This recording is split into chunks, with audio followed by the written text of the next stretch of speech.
दिल्ली में रिश्तों के कत्ल की ये कहानी दिल दहलाने वाली है। दिल्ली के त्रिलोकपुरी में ये महापाप हुआ, इसके बारे में जिसने सुना वो दंग रह गया। श्रद्धा के खौफनाक कत्ल को अभी दिल्ली वाले भूले भी नहीं कि एक और ऐसे ही कत्ल ने दहशत पैदा कर दी है। पुलिस की गिरफ्त में खड़े माँ बेटे दोनों ही इस खौफनाक कत्ल के सूत्रधार हैं। इन्होंने जिस तरीके से कत्ल किया है उसके बारे में बताने भर से भी रूह कांप जाती है। इन माँ बेटों ने पहले तो अंजन दास का कत्ल किया और उसके बाद अपने अपराध को छुपाने के लिए उससे भी खौफनाक कृत्य कर डाला। दरअसल इन दोनों ने अंजन दास के 10 टुकड़े कर फ्रिज में छुपाए और उसके बाद धीरे धीरे ये टुकड़े पूर्वी दिल्ली के इलाकों में ठिकाने लगा दिए। वहीं जब दिल्ली पुलिस को गश्त के दौरान इंसानी शरीर के टुकड़े मिले तो पुलिस मामले की तह तक जाने में जुटी। उसके बाद क्या हुआ दिल्ली पुलिस से खुद सुनिए। इसके अंदर ये हुआ है कि जो 30 मई का मर्डर था, टुकड़े टुकड़े करके उन्होंने इधर उधर भेज दिया था।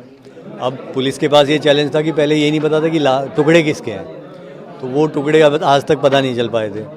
हम लोग वो केसेस देख रहे थे क्राइम ब्रांच में जिनको सॉल्व करने में लोकल पुलिस कामयाब नहीं रही है, तो उसके मद्देनज़र ये इस पे हमारी ये टीम लगी और इस टीम ने पहले ये चेक किया कि यहाँ पे कोई मिसिंग था नहीं था, आसपास के थाने ये सब किया और फिर हमारे पास काफ़ी दिन बाद एक सूचना आई कि ये आदमी नज़र नहीं आ रहा बहुत दिन से, अंजन दास। इसका जब हमने पता किया तो कोई मिसिंग नहीं मिली, कुछ नहीं मिली।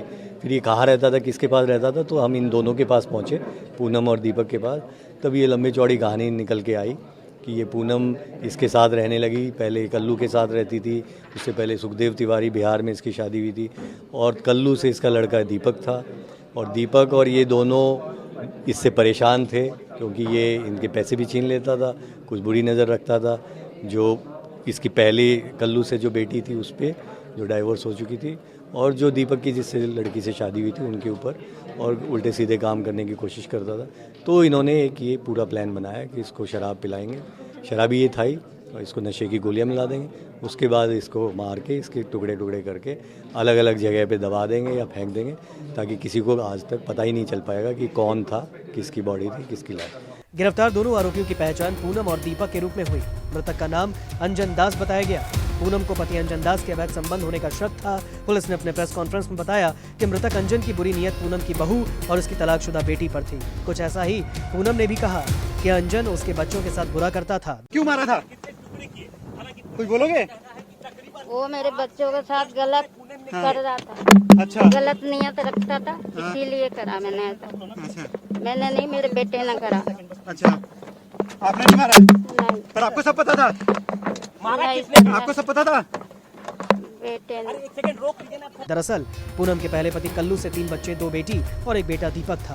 पूनम की दोनों बेटियां उसी के साथ रहती थी। उसकी एक बेटी तलाकशुदा है और मां के साथ ही रहती थी। इसी पर अंजन की बुरी नजर थी।